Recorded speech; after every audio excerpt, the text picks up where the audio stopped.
मोठ्यांपासून लहानांपर्यंत आवडला जाणारा हा पदार्थ जर आपण घरच्या घरी एकदम मार्केट स्टाईल बनवला तर किती छान ना.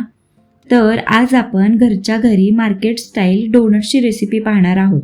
तर त्यासाठी इथे मी 1 कप इतकं दूध घेतलंय. आता दूध हे रूम टेम्परेचरचं आहे आणि थोडंसं कोमट आहे.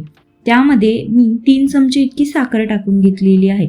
साखर दुधामध्ये छान विरघळवून घ्यायची.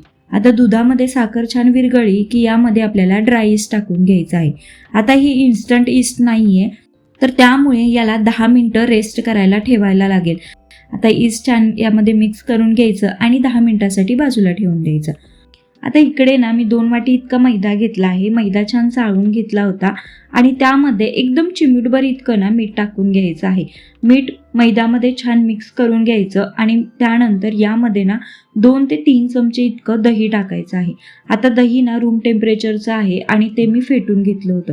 आता इथे एक गोष्ट लक्षात ठेवायची की दही ना जास्त आंबट नाही घ्यायचं किंवा जास्त दिवसाचं आहे असंही नाही घ्यायचं.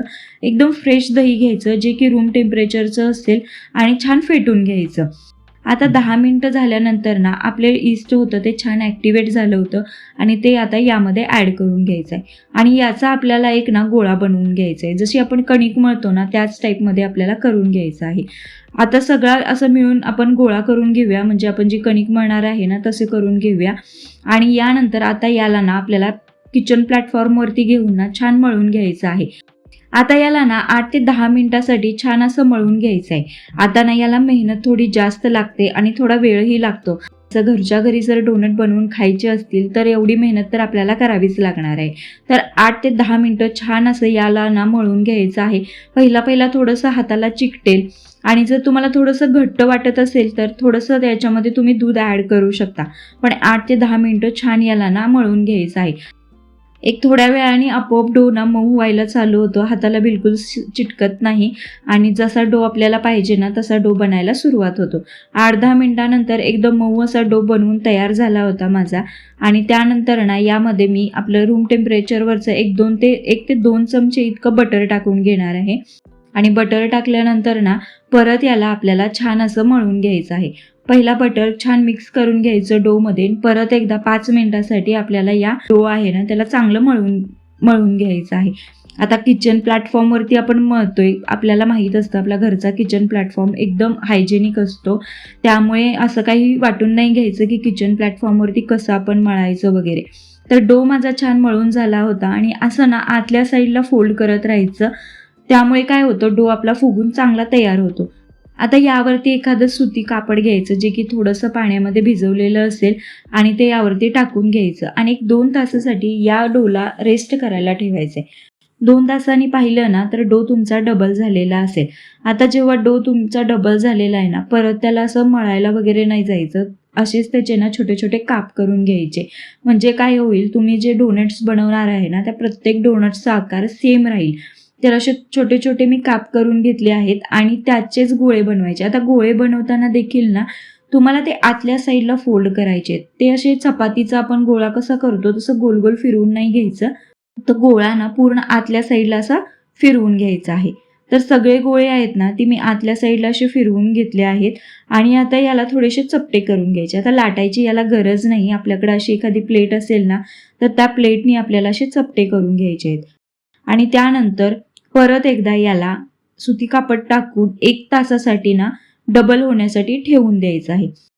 आता इकडे माझ्याकडे नोझल होतं, त्यांनी मी मधले पार्ट असे कट केले जेणेकरून डोनट्सचा आकार चांगला येईल. आता जर तुमच्याकडे नोझल नसेल तर तुम्ही एखाद्या छोट्याशा बॉटलचं झाकण वगैरे घेऊ शकता आणि त्यांनी असे डोनट्सचे आकार देऊ शकता. आता मी जवळपास सगळे जे माझे काही डोनट्स होते मी जे बनवले होते ते सगळ्या डोनट्सला असा शेप देऊन घेतला होता. आणि त्यानंतर आता याला आपल्याला तळून घ्यायचं आहे. कढई गरम करून त्यामध्ये तेल टाकून घेतलं होतं. आता तेल इकडे जास्त कडकडीत गरम करायचं नाही, एकदम कोमट तेल ठेवायचं आणि त्याच्यामध्ये डोनट्स टाकून घ्यायचं.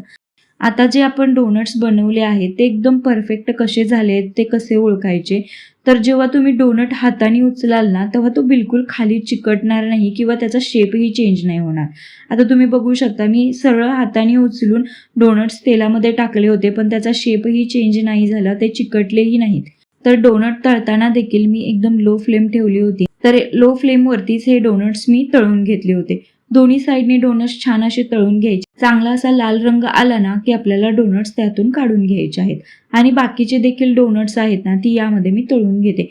तर आता मी इथे डोनट्सला शुगर कोटिंग करणार आहे. तुमच्याकडे जर चॉकलेट असेल तर तुम्ही चॉकलेट्स मेल्ट करून त्याच्यावरती टाकू शकता, किंवा चॉकलेट नसेल तर सिंपल आपली घरातली साखर आहे ती मिक्सरवरती थोडी मोठी अशी बारीक करून घ्यायची आणि छान कोट करून घ्यायची. ह्याची ही टेस्ट एकदम छान लागते.